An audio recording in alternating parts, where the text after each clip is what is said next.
آپی، آپ ہی تو کہتی ہیں کہ زندگی میں محبت سے زیادہ عزت کو ترجیح دینی چاہیے، پھر آپ خود کیوں پچھلے کئی سالوں سے کسی ایک شخص کی خاطر خود کو رول رہی ہیں؟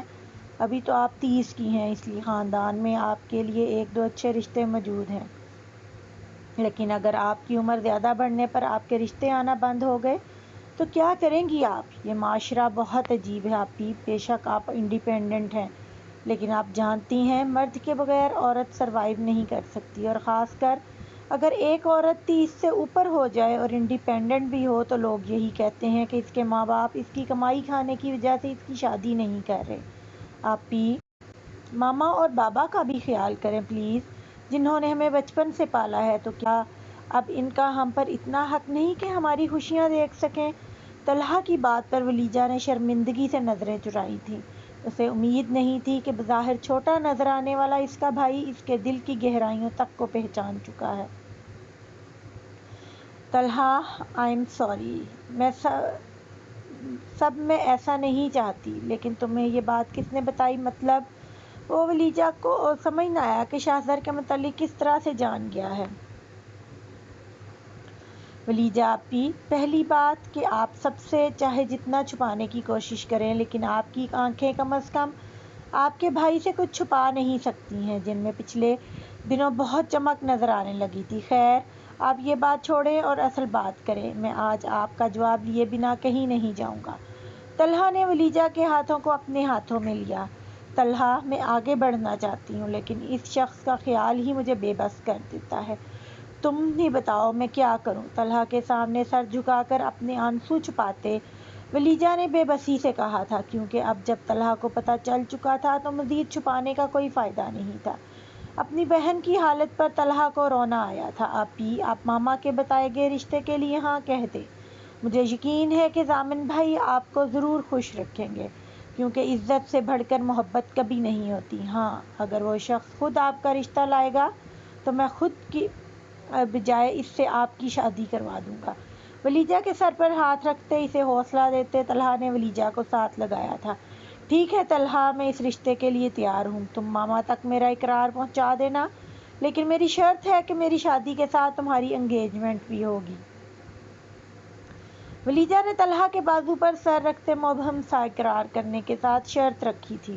اس اقرار سے اس کے خود کے اندر بے چینی سی پھیل گئی تھی۔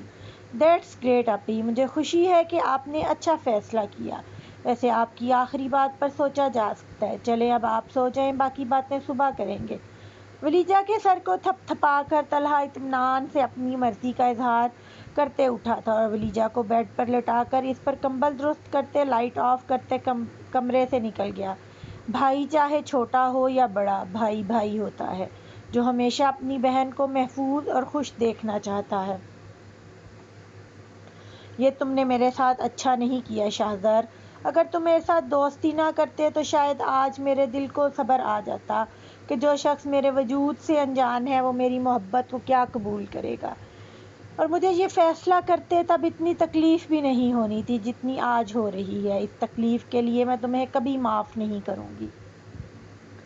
میں نے اپنا حساب اپنے رب پر چھوڑا ہے، اب وہی تم سے حساب لے گا۔ تکلیف سے تڑپتے دل کو چپ کروا کر ولیجہ تڑپ کر بڑبڑائی تھی۔ تکلیف سے اس کی آنکھوں سے آنسو بہہ نکلے تھے۔ نارسائی کا سانپ اسے ایک بار پھر ڈسنے لگا تھا، لیکن جب تکلیف کم نہ ہوئی تو ولیجہ آنکھیں صاف کرتے اٹھی تھی اور وضو کر کے نماز کے لیے کھڑی ہو گئی تھی، کیونکہ ولیجہ جانتی تھی کہ یہ وہ واحد عمل ہے جو انسان کے زخمی دل کو مرہم لگانے کا کام کرتا ہے۔ اسی لیے تو کہتے ہیں کہ بے شک نماز میں دلوں کا سکون ہے۔ بہار کی آمد سے اسلام آباد کا موسم بہت خوشگوار ہو گیا تھا۔ ہر زیرو اس موسم کی تبدیلی پر خوش اور چہکتا ہوا دکھائی دے رہے تھے۔ پرندے اپنی خوشی کا اظہار کرتے صبح صبح آسمانوں پر چہچہا رہے تھے۔ درخت تازہ فرحت بخش ہوا کو محسوس کرتے خوشی سے جھوم اٹھے تھے۔ ایسے میں ایک نئی صبح غزین مینشن میں بھی اتری تھی۔ کل رات بے اختیاری میں کیے گئے اپنے عمل کے بعد غزین ماہ سے نظریں ملانے سے کترا رہا تھا، کیونکہ اسے لگ رہا تھا کہ شاید ماہ کو اس سے تکلیف پہنچی ہے۔ یہی وجہ تھی کہ وہ ماہ کے اٹھنے سے پہلے ٹریک سوٹ پہنے گھر سے نکل آیا تھا۔ دوسری طرف غزین مینشن میں ایک شاہزر تھا جس کی ساری رات بے چینی میں گزری تھی۔ نہ جانے کیوں رہ کر اسے ولیجہ کی یاد آ رہی تھی۔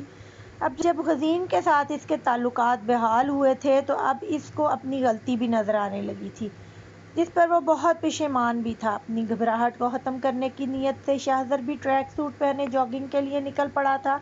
خان پارک میں انٹر ہوتے شاہزر کی نظر ٹریک سوٹ پہنے، ایک کان میں بلوٹوتھ لگائے، سر پر ہوڈی کے لیے بھاگتے ہوئے غزین پر پڑی۔ غزین کو دیکھتے شاہزر کو خوشی ہوئی تھی، اس لیے اسے پکارتے اس کے ساتھ ساتھ ٹریک پر بھاگنے لگا تھا۔ زر تم یہاں کیا کر رہے ہو؟ غزین شاہزر کی اس اچانک آمد پر حیران ہوتے پوچھ بیٹھا تھا، کیونکہ عام طور پر شاہزر اس کے جانے کے بعد ہی کمرے سے نکلتا تھا۔ کیوں خان، میں یہاں نہیں آ سکتا کیا؟ شاہزر آئی برو اچکا کر شرارت سے بولا۔ جب وہ غزین کے منہ سے اپنے لیے زر سنتا تھا وہ پرسکون ہو جاتا تھا، اسے اپنے اندر ایک ٹھنڈک اترتی محسوس ہوتی تھی۔ نہیں، میں نے ایسا تو نہیں کہا، لیکن خیر یہ تمہاری آنکھوں کو کیا ہوا ہے؟ اتنی سرخ کیوں ہو رہی ہیں؟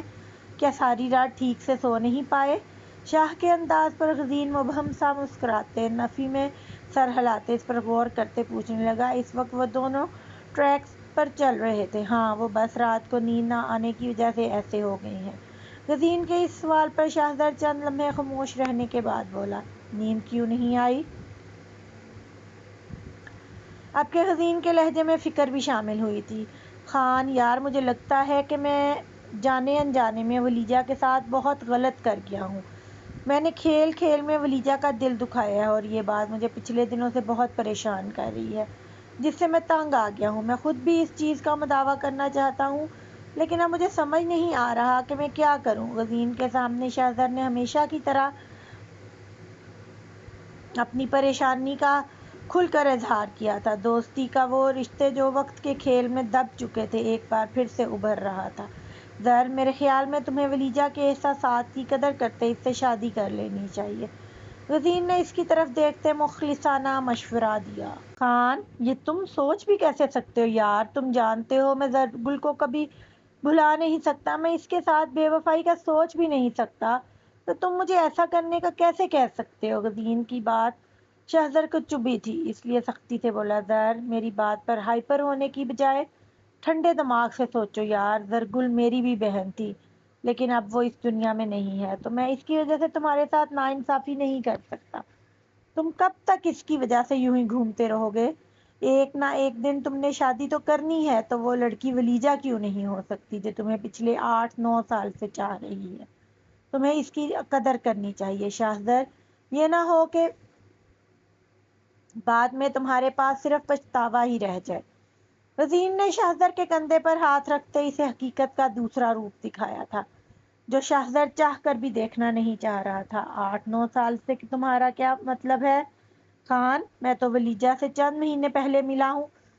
غزین کی آخری بات پر شاہزر نے ناسمجھی سے پوچھا۔ ہاں زر، تم نے ٹھیک سنا ہے، بے شک تم اسے اب ملے ہو، لیکن ولیجہ تمہیں میرے ریفرنس سے بہت پہلے سے جانتی ہے، اور جانتے ہو تمہاری محبت میں وہ اس وقت ہی گرفتار ہو گئی تھی جب اسے اس بات کا خود علم نہیں تھا، لیکن میں یہ بات جان چکا تھا۔ وہ روز مجھ سے تمہارے بارے میں پوچھتی تھی۔